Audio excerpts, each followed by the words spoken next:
favor, please say aye. Aye. Opposed? Passes unanimously. Do we have a motion to approve the minutes?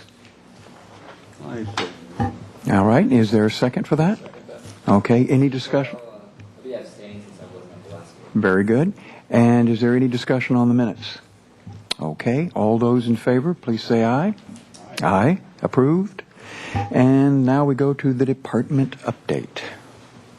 Mr. Chair, members of the board, a couple items, city council items that have gone for their review and approval since our last meeting. The West Beach Planning Study, which you all had an opportunity to review and participate in, was presented to the city council. The city council basically took no action on the West Beach Planning Study. Thanked staff and the participants and the stakeholders that certainly put a lot of effort into that and accepted basically the consultant's recommendations, but did not necessarily take it to any further implementation stages. That they left basically to either future funding or to the stakeholders' interest to take some component or all of the elements of the plan forward.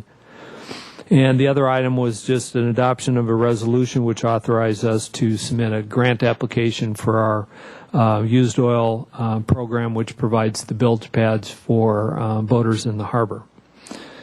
And those are the council action items. The one item which I was going to report on, which is included in the packet, involves our cruise ship visits to the harbor. And there has been some discussion at a couple of the meetings as we've had some cruise ship visits here recently.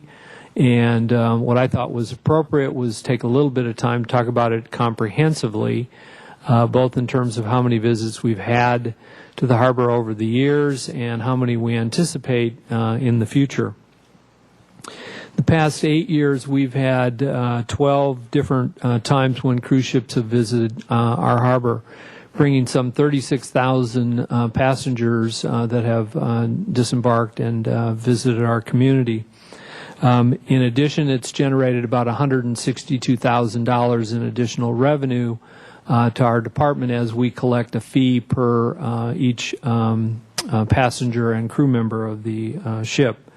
That's all broken down on the attachment that I put to the staff report. As you know, the cruise ship visits are really when it's an opportunity between the repositioning between the Mexico and the Alaskan season for the cruise ships, and they're moving their ships along the coast and take the opportunity to stop here in Santa Barbara. We have been working over the last 8 years with the Chamber, the Conference and Visitor Bureau, other organizations, and more recently in working with the security agencies to make sure cruise ship visits can take place here and have the protected facilities and homeland security issues taken care of. And I think for the most part it's streamlined now. It's not that much of a burden to us. It does involve advanced planning and coordination.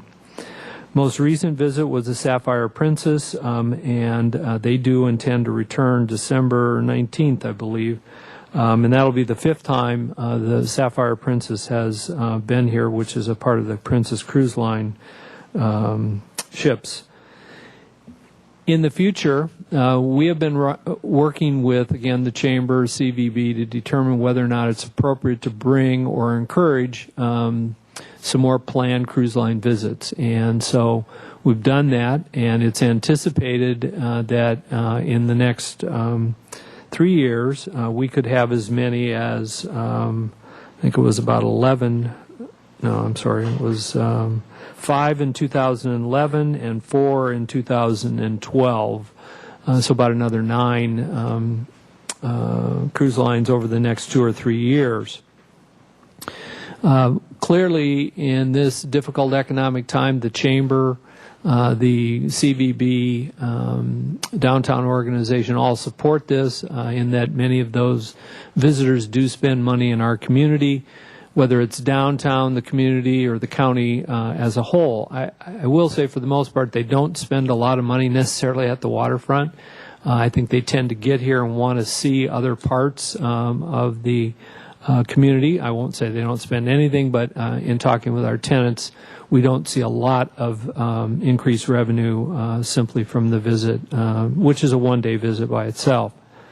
However, we do see a significant amount of per head fee. $162,000 is certainly significant revenue to the department, and we would anticipate about 150 or more over the next 2 or 3 years should all these visits take place.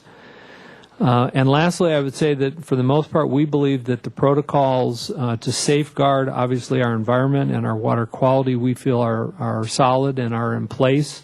We believe the impacts to the harbor now to be minimal as everybody goes into sea landing and basically is quickly dispersed into the community from that vantage point. So with that, I would answer any questions that you might have.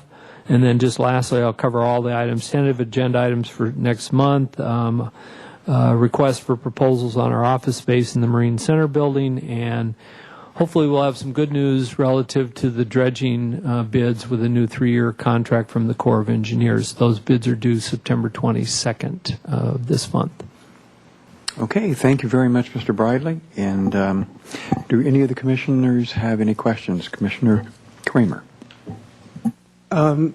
Thank you, Mr. Bradley, for the report, and I think it's great that the cruise ships are coming, but I'm curious, how long approximately is each passenger on shore? Do you have any sense of that? Yes, they approximately get brought to shore, I would say, around 9, 10 o'clock in the morning, and typically leave around 5 or 6 in the evening. So they're here, most of the day, but not all the day. They don't have to do that. I mean, that'd probably be the earliest they could get off and the latest they could stay. Some people get off for a couple hours and go back on board. And are they given any information as to the businesses on the waterfront or in Stearns Wharf, Little Toot, for instance? Absolutely. In fact, that's probably the thing that we spend the most amount of our coordination effort. We get volunteers from the chamber, the downtown organization. We even ask for city employees to volunteer. We set up booths right as they come through the sea landing area, and we provide wine tasting maps. We provide information about public transportation, traffic, golf, basically anything within the community, brochures, maps. Life? Wildlife, I'm not sure, but we certainly can add that. It's really a table that can provide any type of information that can be distributed or be of interest to the visitors. Great. Thank you very much. Mm-hmm. All right. Any further questions or comments? I think it's a great, John, I know that because I was here way back in the beginning when the first ones came, and it was logistically a bit of a nightmare because none of this had been worked out, and I do want to compliment you and your staff. It's an enormous number of people that have to be smoothly processed, and it goes well both directions. So thank you, gentlemen. Keep up the good work. Thank you. Then we are off to the Business Services Report. Good evening, Mr. Chair, Commissioners. Tonight is the final movie in a series of 4 free outdoor movies on Stearns Wharf. American Graffiti will be shown tonight at approximately 7:30 p.m. The free movie night concept was discussed at the Stearns Wharf Business Association meeting starting in March and through April and June. It was put forward and proposed by Frank Drew of Stearns Wharf Bait and Tackle to have a free movie night on Stearns Wharf. The zoo's doing it, the courthouse is doing it, so it's not an original idea, but we thought we'd try it out on the wharf. So the Wharf Association nominated Frank Drew and also Amanda Hendrickson, the director of the Ty Warner Sea Center, to lead up the project, choose the dates and the movies to be shown, and staff helped facilitate the licenses for the movies and the contracts and so forth. The Wharf Association decided to hire Com Cinema, a company out of Malibu, to show the movies. They provide a 20-foot wide screen, nice JBL speakers for the sound, a projector, and 2 projectionists to set it up, show the movie, and take it down. It's very turnkey. They come up, set it up, and take it away. So it's really easy. The dates selected were 4 consecutive Thursdays beginning August 26th to coincide with the ending of Concerts in the Park across the street at Chase Palm Park, the concert series that Parks and Rec puts on. So we wanted it to dovetail with the ending of that. The movies selected were the Disney animation Cloudy with a Chance of Meatballs on August 26th, followed by Ferris Bueller's Day Off on September 2nd, Back to the Future last Thursday, and of course tonight's finish up with American Graffiti. Going into this project, it was impossible to predict what kind of a reaction we were going to get. We didn't know if we'd have 10 people out there or 500. We were pleasantly surprised that several hundred people came to each showing of the movies. So it was very popular. People brought their beach chairs and snacks and blankets and really enjoyed it. The local news media, Channel 3 and The Independent also picked up on the movie event, and so that we got additional publicity that way.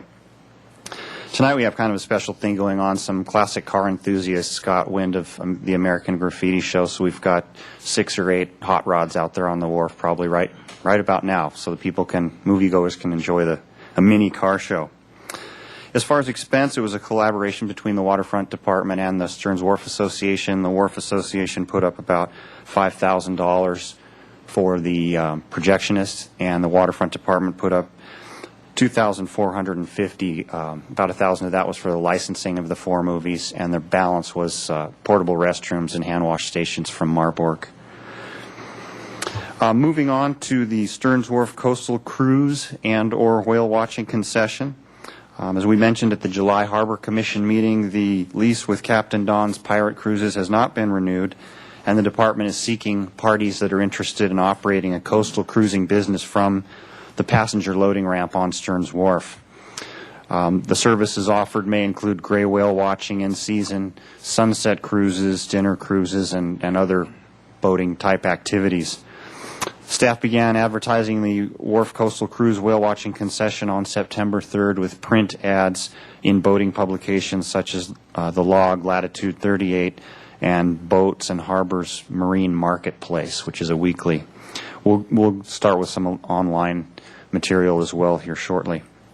And we'll issue the request for proposal once the wine tasting concession is awarded and we have a reasonable numbers of parties that have expressed interest in the whale watching concession. No point in sending out the RFP if we don't have anybody interested just yet, although we do have 2 parties that have come forward and expressed interest so far.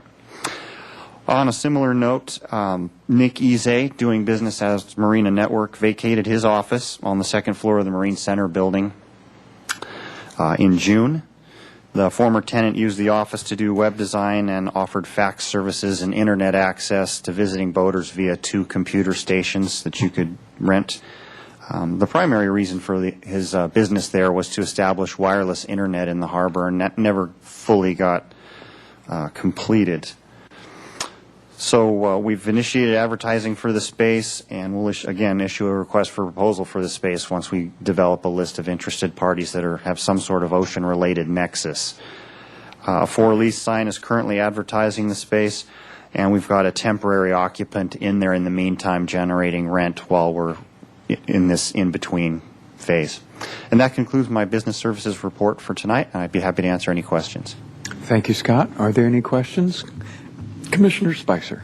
Yes, Scott, I applaud the department and the Merchants Association for trying something like the free films. How have the merchants and the tenants felt it's done for them? Has there been any tangible feedback yet?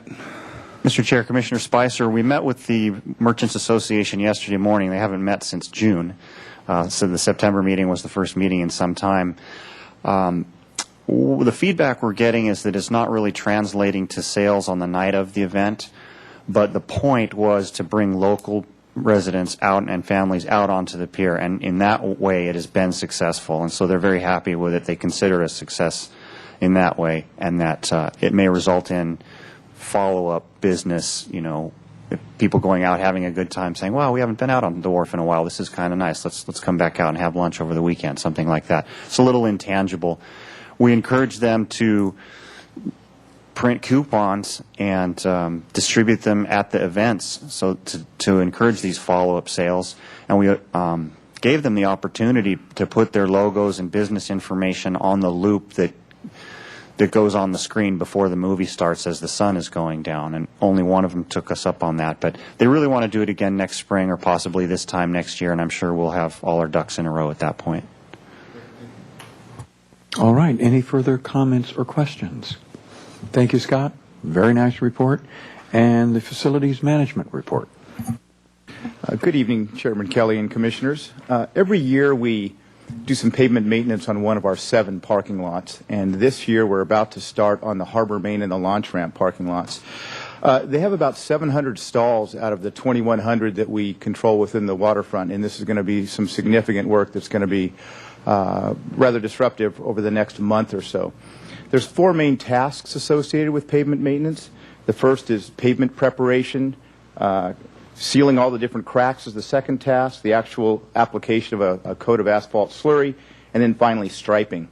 Beginning on Monday, September 20th, we are going to begin the pave prep component of the work. Granite construction is going to come out in all the areas that are really alligator and just deteriorated. They remove those sections and they put down some brand new asphalt.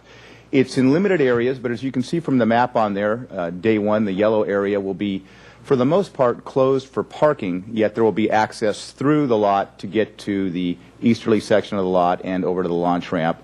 On the next day, we'll do the launch ramp area. All those areas, it's about, maybe 5 or 10% of the entire lot at the most that actually receives this treatment.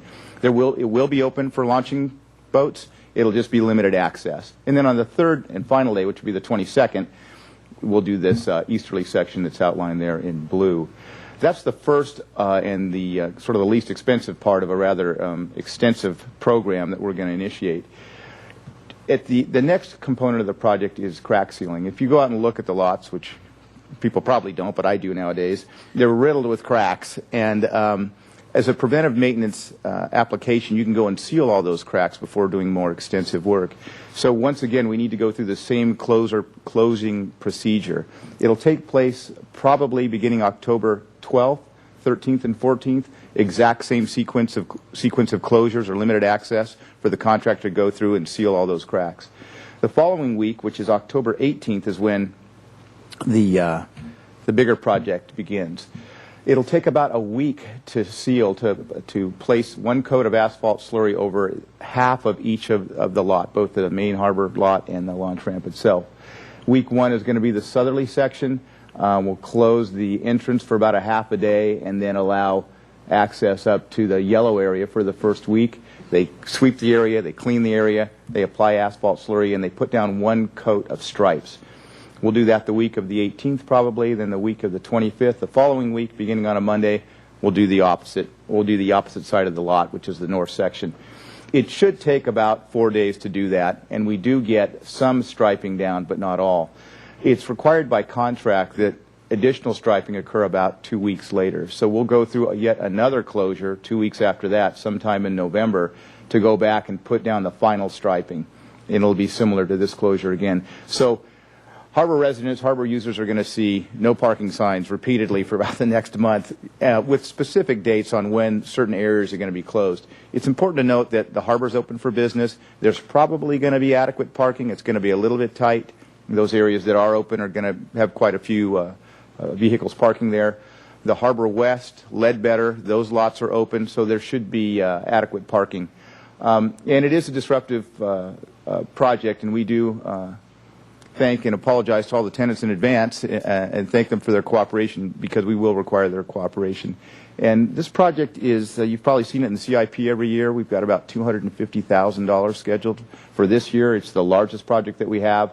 And when we talk about the CIP later, you'll see that we do this to the tune of about $70,000 a year for the smaller lots. And that concludes my presentation regarding our pavement maintenance this evening. I'd be happy to answer any questions. Thank you, Carl. Does anybody have any comments or questions for Carl on the parking lot slurry sealing? And Mr. Chair, just a comment. I truly appreciate Carl's gymnastics in terms of trying to make this work. This is a logistical nightmare for us because at the same time of trying to do all this work, we don't want to not make parking available not only to the users of the harbor, but to the businesses that need these parking spaces. We will tow vehicles that don't move. We will not tow them at their expense. We will move them at our expense. We will move them from the yellow zone to the blue zone, or if for some reason, because somebody may be offshore, park their car, and is not going to be back in time to move that. So we'll be as cooperative as we can, but at the same time, we're going to ask for our users to also make sure that they pay attention where they should park or where they should not. Excellent. Thank you, Mr. Bradley. Any other comments or questions? All right, Mr. Cronman, Harbor Operations Report. Good evening, Mr. Chair and Commissioners. Well, I'm happy to report that we're right around the corner from what we consider our showcase event here at the Harbor. Our Harbor and Seafood Festival 9th Annual is coming up on Saturday, October 9th, and I'm also happy to report that we're bringing the full package again, starting with our fresh seafood. And I apologize, Mr. Chair, I got to read this or else I won't remember all of these. But with fresh crab, lobster, oysters, shrimp, plus the barbecued albacore, lobster bisque, paella, sea urchin uni, seafood gumbo, clam chowder, fish tacos, and more. And if that doesn't whet the palate, nothing will. But on top of that, we've got there'll be the public tours of Tall Ship and the Coast Guard cutter and the Harbor Patrol fireboat and NOAA's research vessel Shearwater. There'll be boat rides care of Captain Don and Skip Abed Santa Barbara Sailing Center. We'll have the Double Dolphin running boat rides off of the accommodations dock. We'll have live music. Once again, as last year, they proved so popular, we're bringing back Spencer the Gardener and the wonderful San Diego group that really rocks. They're called Fish and the Seaweeds. And our local John Payne's band will open the show. As you know him from Mobius Rigging, he'll open the show at 10 a.m. with his band. And so we've got a full slate of live music going. We'll have the City Pier. We'll have about 15 of our local agencies showing you or offering plenty of information about our channel and the Channel Islands and environmental protection and what have you about our local waters. Everybody from Surfrider to NOAA to Ty Warner Sea Center will be out there, Power Squadron and what have you. We'll have hopefully up about 40 crafts booths for folks to enjoy, lots of kids' activities there. There'll be kids' activities on the museum steps. There'll be touch tanks. There'll be seafood demonstrations at the Waterfront Grill patio there. Seared ahi. There's another seafood I forgot to mention. Will be the demonstrated food for cooking out there. And each year for the last several years, we've enjoyed a raffle as part of this festival, and this year's no exception. This year, care of Paddle Sports of Santa Barbara, we're going to be raffling off a fully equipped fishing kayak that has bait tank, fish finder, and complimentary fishing rods that go with it. That kayak is on display on the Maritime Museum patio now, and the benefits will go to the Maritime Museum's educational program. So needless to say, it's going to be a wonderful, busy day at the harbor on Saturday, October 9th, as we present, in cooperation with the Maritime Museum, our 9th Annual Harbor and Seafood Festival. And that, Mr. Chair, concludes my report. I'd be happy to answer any questions. Thank you, Mr. Cronman. Anyone have any comments or questions for Mick? All right, so we will go with Commissioner Pantolin. Yeah, I was just wondering if we have a sense of how many people usually come through the festival or how many we expect this year. Just didn't see that in the report. Mr. Chair, Commissioner Pantolin, it's no question it's in the thousands, but it's very difficult to tell because, number one, we don't charge admission, and thank you for reminding me, it's a free event, so nobody's, clicking people in, and there aren't serialized tickets or anything. But the other part about it that's really neat is between the 10 and 5 hours of the event, people come and go, and so there's a flow throughout the day. So even though we accommodate thousands, there's always room to move. But the number is high, but we've never really been able to calculate it precisely. Commissioner Anakuchin. Yes, a quick question. Have any special arrangements been made for parking during this event, since it represents an increase in usage in the harbor? Mr. Chair and Commissioner Anakuchin, thank you for reminding me. We have the La Playa lots will be available for overflow parking across the boulevard on the City College side of the boulevard. All right. Any additional comments or questions? Okay, Commissioner One Friedman. question. Last year, my 3-year-old son enjoyed the albacore, and I want to know if you will be out there again this year. We've got 650 pounds of loins on order, Commissioner. Hope that helps them. I'll have one question, Mick. In the past, the Coast Guard has sometimes given rescue demonstrations. Do they have anything like that planned for this seafood festival? Mr. Chair, I'm not aware. What we're told is they will be offering dockside tours of the cutter. They may toss somebody in the water and toss them a life ring. That wouldn't be beyond them, but nothing that we're aware of at this point. All right. Thank you very much. Any other comments or questions? We're off to the new business.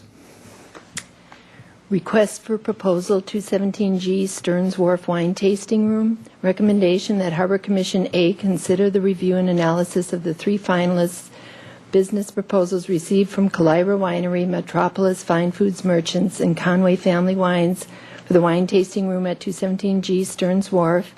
B, accept the recommendation from the Selection Committee and make a finding that Conway Family Wines is the most responsive and appropriate lessee to redevelop the wine tasting business on Stearns Wharf, and C, direct staff to negotiate a lease agreement with Conway Family Wines based on the business terms outlined in the RFQ and RFP and proceed to City Council for final approval.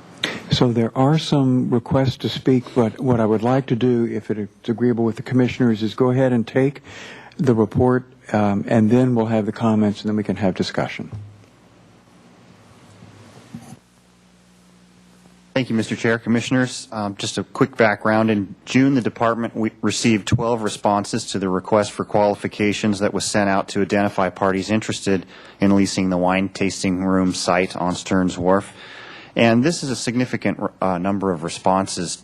Typically, we would receive 3 or 4 responses when we put out one of these RFPs for a vacant location. So that was impressive in and of itself. The Harbor Commission Selection Committee met with staff on July 7th to review the qualifications and to winnow the list of 12 applicants down to 4 finalists that would be invited to participate in the second phase of the selection process, the RFP. Those 4 finalists were Foley Family Wines out of Sonoma County, Kalira Winery, Metropolis Fine Food Merchant, and Conway Family Wines. 3 business proposals were received by the August 25th deadline. Foley Family Wines did not submit a proposal, which left Kalira, Metropolis, and Conway Family Wines in the selection process. Staff did get an opportunity to visit each location and meet with the owners during the month of August while we're going through this process. I'll just briefly summarize the high points of the 3 proposals. You've got more information in your packets, and we can certainly come back to that if you'd like, but I'll just summarize very briefly. Kalira Winery and Tasting Room opened in February of 2002 in San Ynez, and Kalira opened a second tasting room in 2007 at 212 State Street, kind of off State Street, almost in the funk zone there, next to Geisinger Tasting Room and what's now Union Ale. Kalira's proposal involved a modest investment in the facility and minimal downtime, estimating that the business could be opened within 21 days' time of receiving possession of the premises. Kalira proposed to refurbish the existing mahogany bar and essentially close its State Street tasting room and relocate its existing operation and alcoholic beverage control license, or ABC license, to the Stearns Wharf location. And of course, the Kalira operations, the winery and tasting room in San Ynez, would remain just the same as before. Metropolis Fine Food Merchant has operated at 216 East Yanonali Street since 2004. Metropolis Market is operated by the owners Craig and Ann Addis, and they offer a complete deli with sandwiches made to order, salads, wines, and foods imported from the Mediterranean region. Metropolis proposed to open a tasting room on Stearns Wharf, offering customers the opportunity to taste wines as well as cheeses, jams, olive oils, cured meats, salads, and other items that do not need to be served hot. The food would be prepared off-site at the Metropolis kitchen facility just a couple blocks up on Yanonali. Metropolis also proposed a significant investment in the wharf location, and they would need to acquire a new ABC license that's necessary for serving wine at the location. Moving on to Conway. Conway Family Wines was founded in 2007 and has a wine production facility in Santa Maria and vineyard in Arroyo Grande called, appropriately enough, Rancho Arroyo Grande. Conway produced approximately 40,000 cases of premium table wine from the 2008 harvest and anticipates approximately 50,000 cases to produce from the 2009 harvest. Although relatively new to the wine business, the company has retained managers and consultants with extensive experience in the wine production and sales industry, and Conway has very solid financial resources as well. The Conway proposal involves establishing a high-profile wine tasting room on Stearns Wharf. This will be their flagship operation. They do not currently have a wine tasting room, so that they're going to put everything into this. They plan to do this through an extensive tenant improvement, a significant investment of $150,000 to $200,000 in the lease space, and a comprehensive marketing plan with a $50,000 budget for the first year of operations. Conway currently possesses an ABC license that could be used at the Wharf location. It's referred to as a Type 02 wine grower's license, which allows families to use the space. Folks under 21 obviously can't imbibe the wine, but they can be in the space if their folks are there tasting the wine. Additionally, the Conway family proposed to pay 12 months base rent in advance. The selection committee, consisting of Commissioners Spicer, Sloan, and Bantolin, met with staff on August 31st to review the three proposals and also receive presentations from each of the respondents. I would say that everyone agreed that all the proposals were of outstanding quality. We got very, very good responses, very good presentations from the respondents. But after carefully considering the three proposals, the selection committee recommended Conway Family Wines' proposal as being the best fit to reinvigorate the wine tasting experience on Stearns Wharf. This was based on the very detailed business plan, the experience of the management and consulting team, and the planned improvements and financial qualifications of the Conway Family Wine.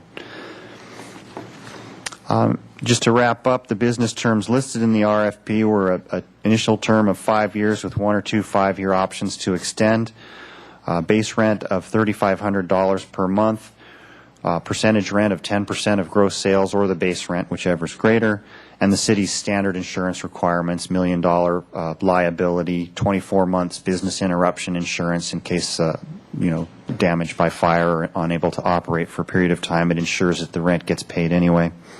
And a personal guarantee is required of corporations. So if the Harbor Commission concurs with the Selection Committee recommendation, staff will begin lease discussions with the Conway family immediately, next week, based on the business terms outlined in the RFP. And I'd also like to let you know that Tom and Gareth Conway and Joe DiVincenzo are here tonight on behalf of Conway Family Wines in support of their proposal. And that concludes my part of the report, and I'd be happy to answer any questions. All right. Thank you, Scott. Before we have comments from the Conways, are there any questions at this point for Scott on the report? Commissioner Anakuchin. Yes, Mr. Chair. Did you say that the operation was designed or proposed to be an upscale? Was that the term you used, the wine tasting operation? Commissioner Anakuchin, I believe the word high profile. High profile, yes. That's it. I don't know what high profile means. And if it means something like upscale, I'm wondering about the compatibility of the wharf environment with something that suggests black tie to me. So if you could clarify that, this would help a lot.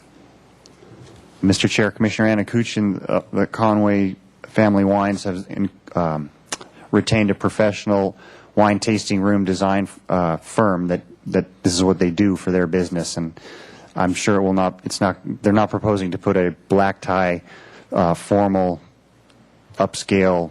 It will be high quality, but I do not believe it will be beyond the scale and scope of Stearns Wharf. All right. Any other comments before we have our questions? Mr. Chair, it may be appropriate at this time to hear from the two selection That's what committees. Thank you. Well, I was going to ask, okay, the two members that are here, Commissioner Spicer and Bantalin, do you Yes, want to address I'm this? happy to follow up. And to Commissioner Anna Kuchin's concern, that came up in our selection. We weighed that as an option or as a concern. Mr.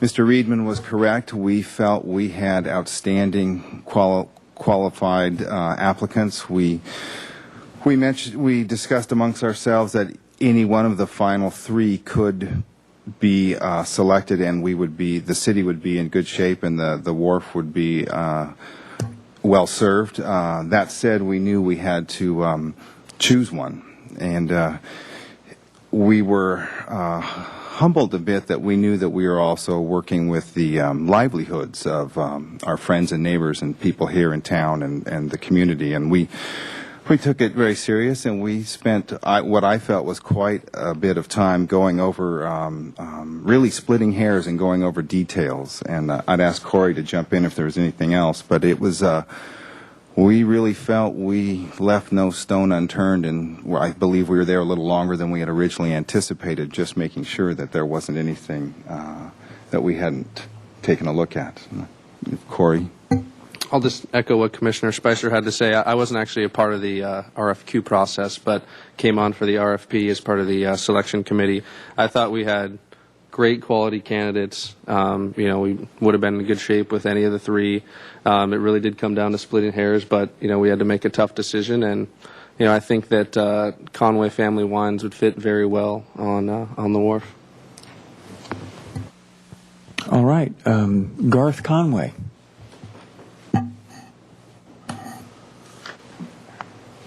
Good evening, Commissioners. I am here, obviously, on behalf of Conway Family Wines, and I want to emphasize the excitement that we feel, my family and the entire team at Conway Family Wines. For us, this is a very spectacular opportunity. When we first started discussing the possibility of a tasting room, we considered a lot of possible sites.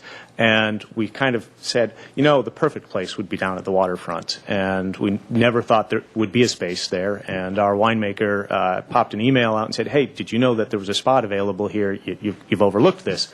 And from that moment forward, we've been exceedingly excited about this prospect, and we're very honored to be here tonight.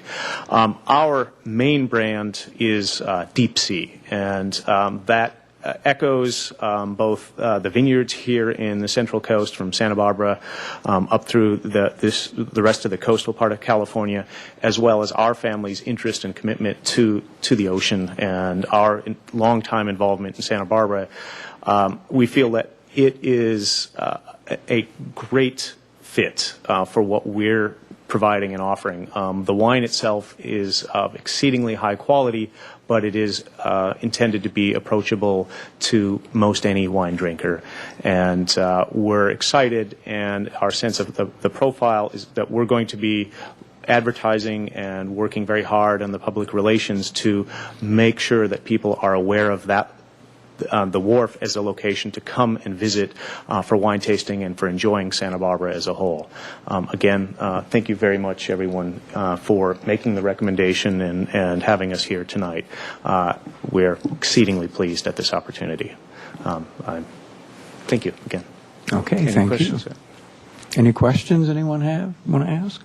All right, very good, thank you. Doug Scott. Hi, good evening, Commissioners and John and the rest of you. I have no comments regarding Conway. It seems like a nice family, and a little bit of research I did, it seems intriguing. Given the facts and how complicated this situation is, I think respectfully anybody in this room would be in the same position I'm caught in, and I have no choice but to have to appeal the decision. So I would ask John or any of the commissioners their recommendations, what protocol you would like us to proceed on. This is just a comment period. That you would have to take up with Mr. Bradley. John? Not at this time. This is just a comment period.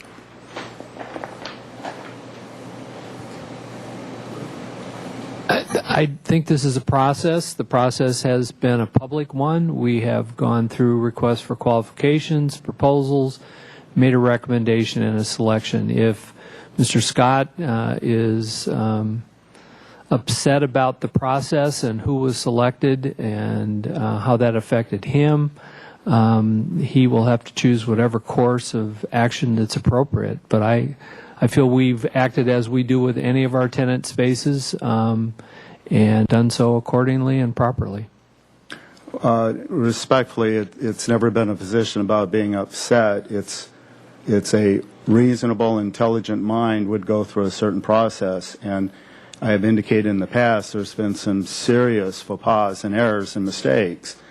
And that's why I'm standing in front of you all right now, is you would be doing the same thing if you were damaged and through negligence or mistakes. You have to go ahead and counter and say, gosh, what can I do to resolve this instead of just sweeping it under the rug?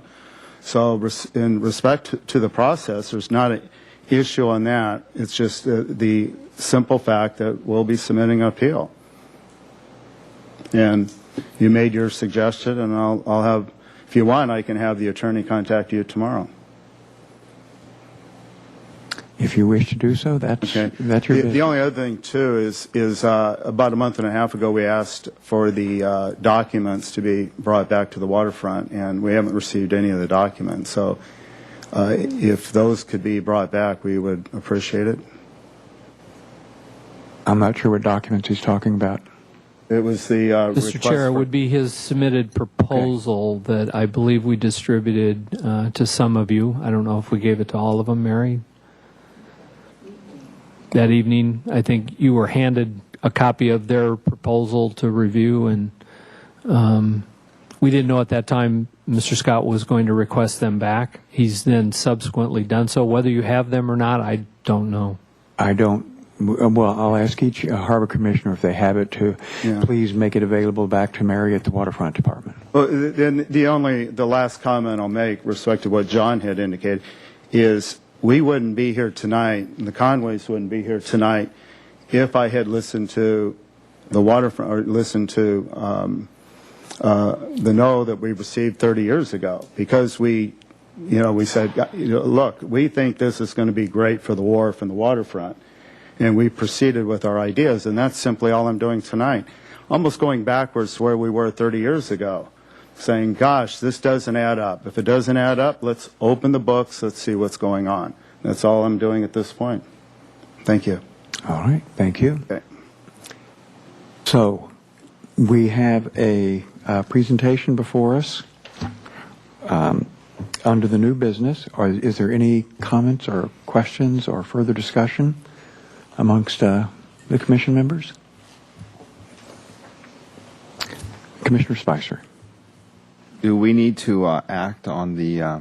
Need to make a motion, second it, and then at that point we can have further discussion, decide to change something or whatever, but that's where we are at this time. Specifically, items B and C would be to accept the recommendation selection of Conway, and B, give us the authorization to begin lease negotiations. Or we can roll them together. So, right. Commissioner Bantlon. I would move that we accept both items B and C. Okay. Is there a second to that motion? Okay, Commissioner Spicer seconded that motion. So at this time, is there further discussion? Yeah, I'd like to make a comment in terms of the process, and I appreciate, Mr. Scott, your efforts to participate, and I respect that. On the other hand, I'd also respect our subcommittee here, and I will be supporting the motion. And I wish the very best to the Conways. I will make a comment, and that is I have sat on the RFP committee, and it is a long process. You have a number of things to consider. To an extent, it's a blind process because you start with just the information before you, and you winnow it down, and you do the very best you can, and otherwise it would all have to be done in front of the commission, which is why we have committees. And the The committee does it in conjunction with the staff, and it's a tremendous amount of work and a lot of responsibility, and I have full confidence in what our committee has done. So that would be my comment. Is there any further comments or discussion before we call a vote? All those in favor say aye. Aye. Opposed? Passes unanimously. So we are off to the 6-year capital improvement program. Oh, I would also just want to say thank you very much for coming down, and I wish you the very, very best.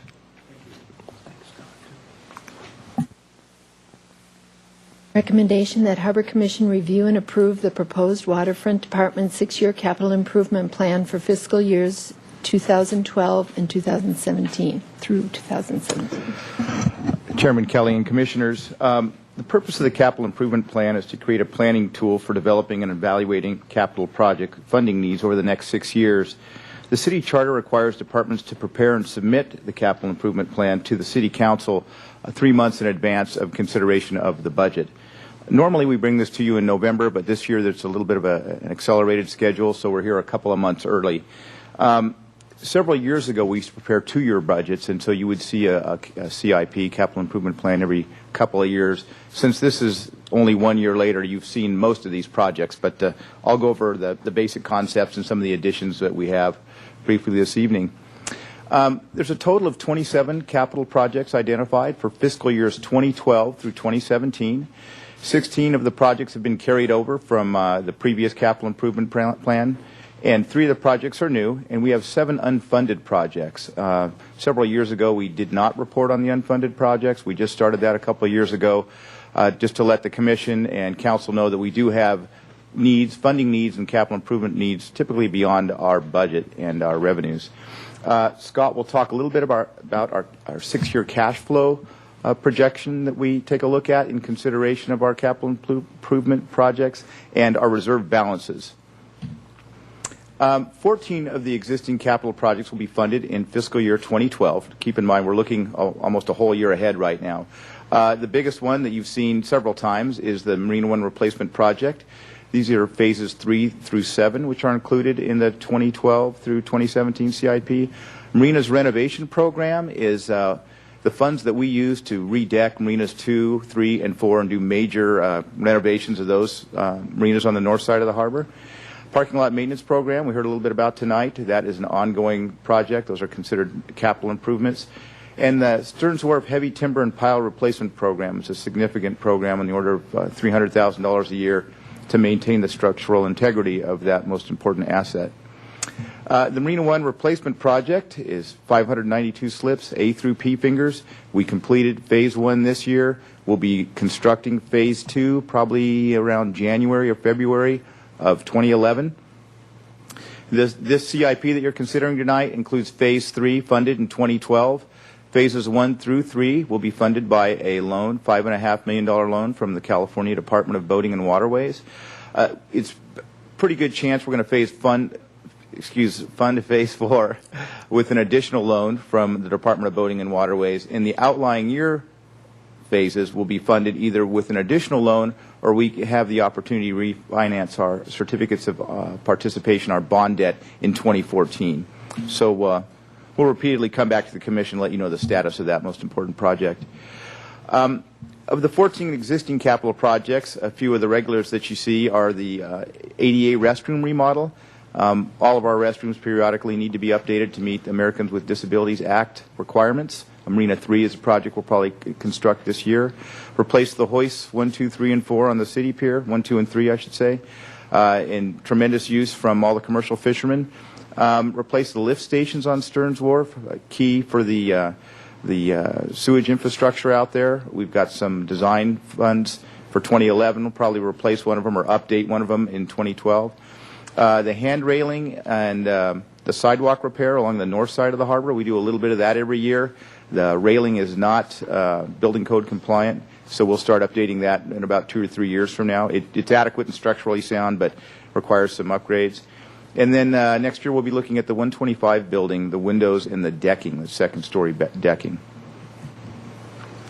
One of the projects we're going to move forward with that we've brought to your attention in the past is a parking self-pay system.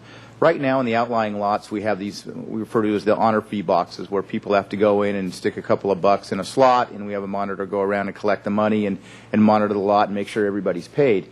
Scott and his staff did considerable research this year looking at a self-pay system. It's called this one is called the Luke system, one that we like. They're out at UCSB. They just installed a bunch down in Ventura. You insert a credit card. You punch in, I think, the amount of time you want to stay. It's automated. It requires much, much, much less staff time. And it looks, I think we're going to do our first prototype this year in one of the outlying lots.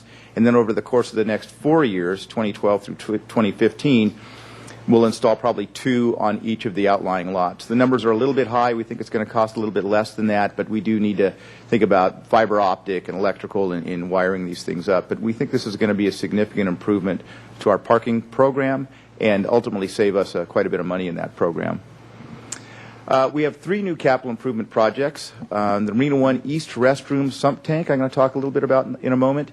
And then we have 2 projects we identified that we haven't identified funding for. That's replacing our emergency generator in our building, the 132 building. It's a little undersized and doesn't really provide enough power. We're sort of a secondary emergency operations center, so we want to make sure that we can upgrade it and fulfill that role if there ever is a disaster whereby the waterfront area or our office would be the EOC.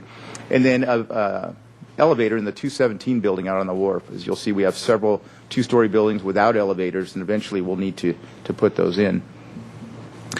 The Marina One East restroom was built in 1998 as part of the Marina One expansion. Unfortunately, at the time it was installed, there were some problems with the sump tank, and that's where the sewage flows into and gets pumped up into the sewage system through a forced main.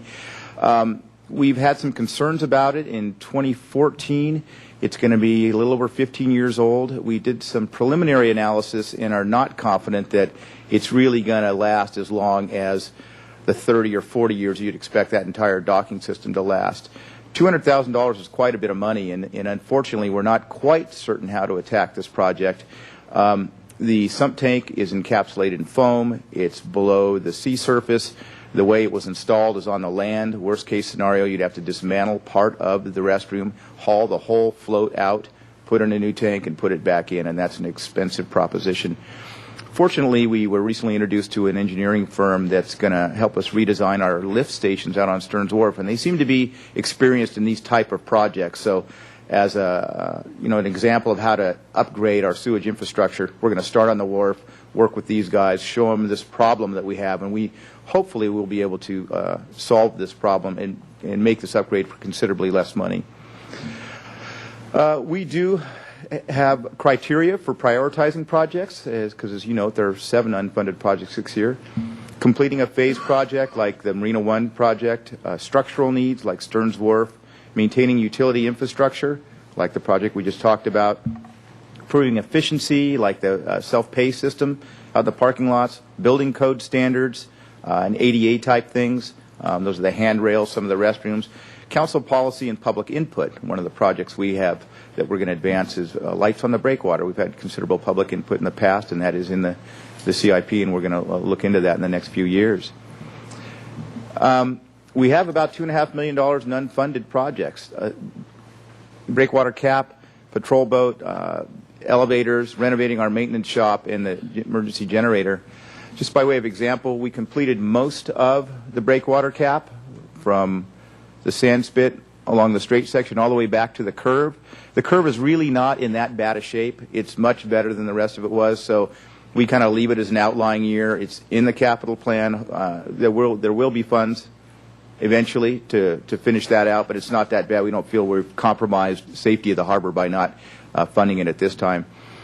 Patrol boats, the 2 orange boats you see are 1980s vintage Raddens. They're great boats. We invest a lot of money in them. We've rebuilt them. The boat on the left is an aluminum vessel that must be 15 years old now. We've had some problems with it. Eventually, we need to upgrade our fleet, and so we've put some money out into the future. We haven't identified funds for it, but as a capital improvement, it's something we need to consider as we move forward year by year, every 2 years, redeveloping our capital improvement plan. There's considerable debate as to how we fund these things, and Scott's going to talk a little bit about revenue assumptions, expenses, and our cash flow model. Mr. Chair, excuse me. Just one interruption to Scott before he starts with how we pay for all this. For some of the new commissioners, I thought, as Carl went through this is the opportunity. If you have questions about any of the specific CIPs, capital improvement projects, ask them now, because these are what get incorporated into the 6-year plan. The important part about the 6-year plan is the only ones that we're going to fund and implement are the next fiscal year. So we can modify, we can change, we can delay. Sometimes we end up deleting because they either fix themselves or they're not as high a priority as they were when we established the plan, because 6 years out is a long way to plan for. However, I will say, based on my experience and years of being here, these are the things we need to do. These are not just wish lists. These are things that we know eventually need our capital funding to implement. But the example of the changing out the honor fee program, we think it's a way. I mean, if you've ever used the honor fee box, you've got to jam money in a slot, and it's kind of antiquated in terms of what's available. We think we can save staff time. We can be more efficient. We can be more customer friendly in that system by replacing these out. So I think it's a good example of where we can be efficient and save money. But if you've got questions about the projects as we go through this, please don't hesitate to ask them. Now can I start? Mr. Chair, Commissioners, in your packet there's a copy of what we call our 6-year cash flow model, and it's this big old spreadsheet here, and many of you are familiar with it, some are not. It is not a budget. It is a model. It's a tool for forecasting into the future, our revenue, our expenses, looking at how the capital projects will affect our reserves. So in looking forward, we have certain revenue assumptions that we make in the cash flow model. And again, and this is tentative, we have not received our final fiscal year 2010 figures from the Finance Department, and we haven't received our current reserve figures yet. So this is all pretty tentative, and it'll be ironed out during the budget process in February and March. But the assumptions we make going forward are a gradual 2% growth in lease revenue annually from 2012 through 2017, a 3% increase in slip fees next fiscal year, and 2% increase in slip fees annually thereafter. $25 per foot slip transfer fee increase annually, like we've been doing for a fair number of years now, except for the 20-foot slips that have been frozen, and a 2% growth in parking revenue annually. In terms of the expense assumptions, we're assuming a 1.5% increase in salaries and benefits for 2012, followed by a 2% growth in 2013 and 3% per year thereafter. We've put in a 2.5% inflation factor in the supplies and services line item. Included in this is the debt service on the $5.5 million loan from the Department of Boating and Waterways, which we've already secured for the first 3 phases of the Marina One construction. We've also built in the $1.7 million loan that we anticipate going after this spring with the Department of Boating and Waterways so we can complete Phase 4. And we do have some debt service factored in for Phases 5 and 6 in the outlying years for a loan as yet to be determined. It could be another set of loans from the Department of Boating and Waterways, or like Carl mentioned, we could refinance our certificates of participation. So this is a real boiled down version of what you have in your packet for the 6-year cash flow model. At the top, we show the operating revenue and the operating expense. And as you can see, each year, at least in the operating side of things, we have a net gain. We're in the black each year. Fiscal year 2012, we forecast $950,000 net gain, which flows into the reserves. Not so much out in the outer years. Fiscal year 2017, we estimate $475,000. Below that, you can see the capital projects. Those are funded by the net excess revenue. They're also funded by grants and loans that we've discussed, and also by drawing down on our reserves. And then the bottom row is our reserves. That is our Harbor Preservation Fund combined with our operating reserves. Our operating reserves requirements, all city departments are required to maintain 25% of the operating budget in a reserve for future years' budgets and economic contingencies. In addition to that, most departments have a capital fund. In Waterfront's case, it's called the Harbor Preservation Fund. It's our reserve for capital. And per the municipal code, we're required to maintain that at a minimum of $2 million. If it gets above $5 million, the interest generated, if it's below $5 million, the interest generated on that reserve goes back into the Harbor Preservation Fund. If it's above $5 million, we can use the interest in the operating fund. So this is what our operating reserves and Harbor Preservation Fund reserves look like broken out. The top column it's simply, as I mentioned, a function of 25% of the operating budget. The Harbor Preservation Fund, you can see gradually getting drawn down as we go through these capital improvement projects to right at that minimum level of $2 million in 2017. So we are able to maintain our Harbor Preservation Fund at the minimum mandated level. Here's a graphic way of representing the same thing. The dark green bars of the bar graph, the darker green bars represent the Harbor Preservation Fund. The red line is the $2 million level, so you can see it getting closer and closer until we get right to 2017. We get pretty close. And then the lighter green bars on top represent the operating reserves.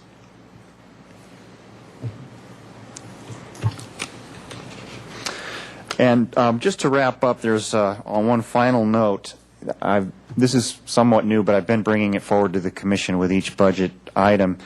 Our Department of Boating and Waterways loan requires that Waterfront maintains a net operating revenue after operating expenses of 1.5 times what the debt service payment is in any given year.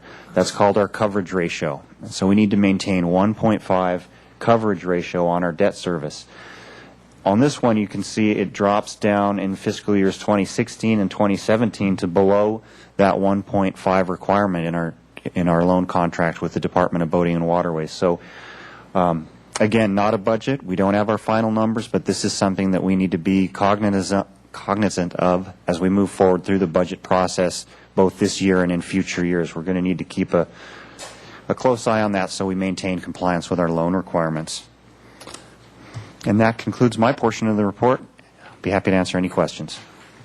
Thank you, Scott. Are there any questions for the staff? Commissioner Spicer. We'll go I just have one comment for Mr. Treiberg, and forgive me for being naive. I'm not a construction guy, but and I've seen the number before, but the prices of the elevators continue to surprise me. And is it because we're in a marine environment or that we're in difficult to access areas? But for a one-level elevator, $350,000 seems a lot. If you could expand on that for me. Chairman Kelly, Commissioner Spicer, that's a number I got from our Public Works Department on one of the more recent elevators that they constructed. It seems like a lot. We try to aim a little bit high in the CIP. There's nothing worse than budgeting $100,000 for a $250,000 elevator. And there are difficulties at the waterfront. Poor soils out on the wharf. It's not easy to get an elevator in. So hopefully it's higher and we'd be able to implement a project for less than that. But for planning purposes, we do need to put in something that's realistic. And also keep in mind, if these are in outlying years and then 5 years before we get to them, the inflated costs of construction, it's another reason why they're somewhat high. But yeah, it's a real number that we received from Public Works in the not too distant past.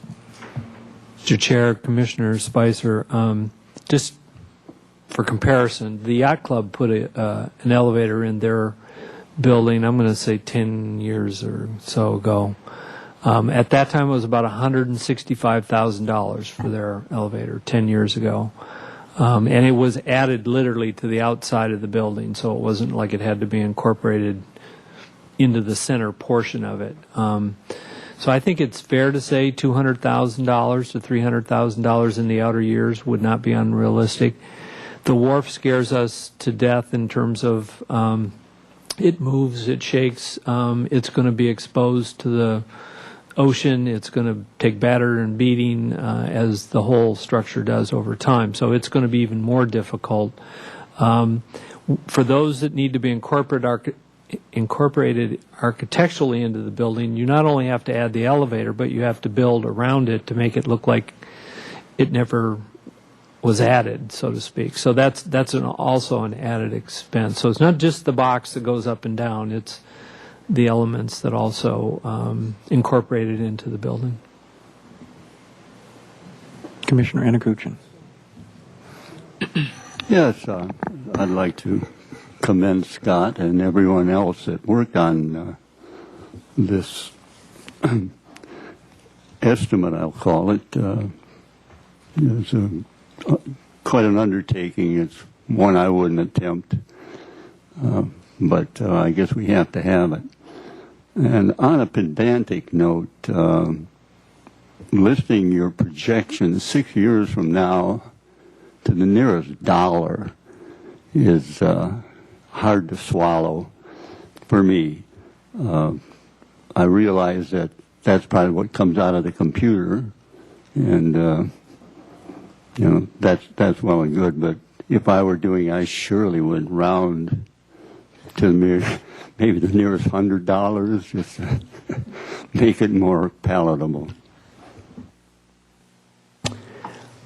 Any other comments or questions? One comment for Scott. You mentioned that, looking at the figures for 2016-17, the Boating and Waterway 1.5 debt service, what happens if we were to fall below that? It says we can't, but what would happen if we did, or would we have to pull something that was funded and then delay that further?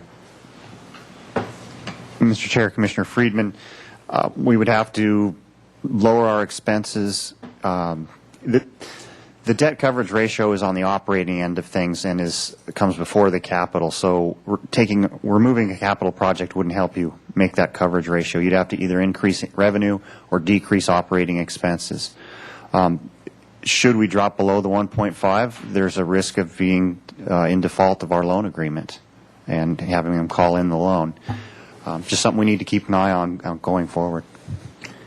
Chairman Kelly, Commissioner Friedman, we deal with a one-year budget at a time, so it's the budget of that given year is the debt coverage ratio that we really need to balance and deal with. So speculating out that far, we always kind of spend all our money out to see what we can achieve within our capital improvement program, and then as the financial figures come in later in the year, we tend to do better. So that's why we plan in that direction, just for your information. Since we're on the debt coverage ratios, is it, and I don't remember how this worked out, are the Department of Boating and Waterway loans, are they possible in out years? Would we be able to consider paying them off and reinstituting that loan through another source so that we duck this 1.5% requirement? Yes, Chairman Kelly, I believe in 2013 or 2014, our certificates of participation are available to be refinanced, and at that time we could look at paying off the Department of Boating and Waterways loans, and that would change. The senior debt obligation, the certificates of participation also have a debt coverage ratio requirement, so we'd still have to keep our eye on that, but we wouldn't have the two loans competing with each other, drawing that number down on us. Okay. Is that a consolidation process that we would be going through at that time? I don't want to get too much into it. Okay. If nobody, okay. Commissioner Bantolin. Excuse me, I just had a quick question, a clarification actually. It talks about 3 new projects being proposed in the CIP, the restroom sump tank, 217 elevator, and the 132 generator. But then it says that unfunded projects cannot be included in the CIP, and I noticed that 2 of those, the 217 building elevator and the 132 generator, are listed as unfunded. So I guess I just want a little clarification. It says that 3 projects are proposed for the CIP, and then down below it says that some of those don't qualify. So just curious about that. Chairman Kelly, Commissioner Bannerland, it's the only thing that's really in the CIP is what's funded in 2012. That's really what the council approves from year to year. It's a little bit awkward because our cash flow model is based on what we want to pay for, and that's why the funded projects are in our cash flow model. The unfunded ones are not. They're just really for council and your consideration to know that we are looking at these. We do have funding needs beyond what our revenues are at this time. If it's a little bit awkward, we could state it differently in the future. But council, city administrator, and council have required that we report these out. The capital improvement program for the entire city is pretty complex with some large database and everything else. So there's a myriad of unfunded projects throughout the city. We are one of the few departments with not very many unfunded projects, actually. But that's the purpose of including it. If I might just add, the ones that we added new from what the commission saw last year is, I think, what you're questioning, Corey, is that we didn't have the $200,000 for the sump, and we didn't have the elevator on the wharf even listed as either funded or unfunded at that time. And I don't know what the third one was, generator. So I think they're added even though they're not necessarily funded. Semantics, right? I have a couple, you know me, I always have a couple little things, but I'll let everybody go. So I'll throw all three of them out and you can pick them in whatever way you would like.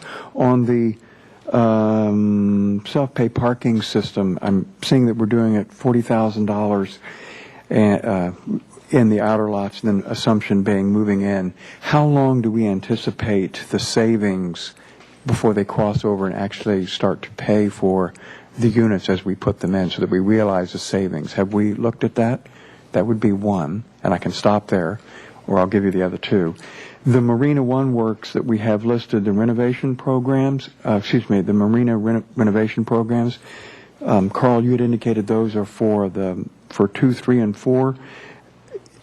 And I can't remember what those numbers have been in the past. They seem to be the same. Is that always just for 2, 3, and 4? So what we're doing on 1 doesn't affect that number, so that we would hope to maybe save money there. And then the last one is in any of the projects that we're doing. I know that we are active with looking for grants or any way to offset them. But is there any help from the federal government or from the state? Excuse me, that was a joke. For any of the funds to do the ADA work on the hand railings or the sidewalks or the restrooms or the elevators, should we be required to actually put the elevators in for ADA purposes? Those are the 3 points.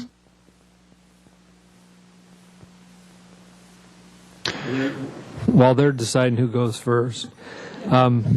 Actually, just to the credit of the state, the state has actually been our biggest supporter, the Department of Boating and Waterways. And if you look in the top of your folded out sheet, it lists those potential sources of grant funds or loan funds. And the loan funds we've talked about, Carl's been very successful to get some ADA grant funding for Marina 3 in efforts both for the to make it ADA compliant. I'll let him speak to the restrooms and what type of funding is available. The federal government, I think, is not a good or reasonable source for us to pursue. We would continue along the state lines with DBAW because, as you know, the gas tax that's sold, gas sold over water, there should be revenue going back to the state for that purpose. And assuming that DBAW, Department of Boating and Water, stays in business with the state budget process, then we feel that there could be potential success there, both loans and grants. And then I'll let them give you the specifics. Thank you. And John, I apologize. I see so I apologize that I didn't catch that. Chairman Kelly, with regard to the Luke parking system, we haven't done a detailed cost-benefit analysis of when those would pay for themselves, but we do know it's a much more efficient system. We have to decide amongst which system we'd get. But, for example, they offer a solar-powered option. additionally, John mentioned with our existing honor fee parking, you have to crunch up that dollar bill and stuff it in the slot. Well, our auditors, when they're counting the money, have to uncrunch each dollar bill, and it takes a tremendous amount of staff time just to do that. And the Luke system would also greatly reduce the hours in the field that our monitors spend checking on the vehicles. But we would have to settle on a system before we could do a real detailed, tight cost benefit analysis for you. Okay, thank you. Any other Carl, excuse me. Answer those other two for you? Chairman Kelly, your second question was regarding the Marina renovations program. It's about $250,000 a year. We have spent money in Marina One in the past, but as we improve Marina One and we'll need to spend less and less money there, we want to focus that money on Marinas 2, 3, and 4. We don't want to improve Marina 1 to the detriment of 2, 3, and 4. And we have a really good program for redecking Marina 2. Dock boxes are expensive. We spend $20,000, $30,000, $40,000 a year. So it's we spend it all, and we probably spend more if we had more to spend on it. But we are going to, for the most part, try and dedicate it to the north side of the harbor to improve those marinas at the same time as we spend other capital funds on the south side of the harbor. And your final question regarding grants and ADA specifically, we did get a grant, $50,000, to widen Marina 3B and tie. It is our ADA compliant marina. I've looked into other grants for ADA restrooms and whatnot, and I have not had much success. On the other hand, the State Department of Boating and Waterways has a very good grant program for launch ramps improvements, and there's a pretty good chance we're going to get about $400,000 in this fiscal year, if they ever adopt a state budget, to improve one part of the easterly part of the launch ramp. We have an application in for 2012 funds for the other part of the launch ramp. And those are grant funds. They're not ADA compliant. They have nothing to do with ADA so much as it's a lot of money, and it's significant improvement that we do not have identified funds for those improvements in the future. So we do work on grants. We've got the Oil Payment Program grant, and Mick's got his Abandoned Watercraft Abatement Fund. So we do go for grants as much as we can. They're just kind of limited for Americans with Disabilities Act, unfortunately. Okay, thank you very much. And they weren't facetious questions. I do appreciate the answers. Any other comments or questions for staff? All right, we have a recommendation before us. Does anybody want to make a motion on this?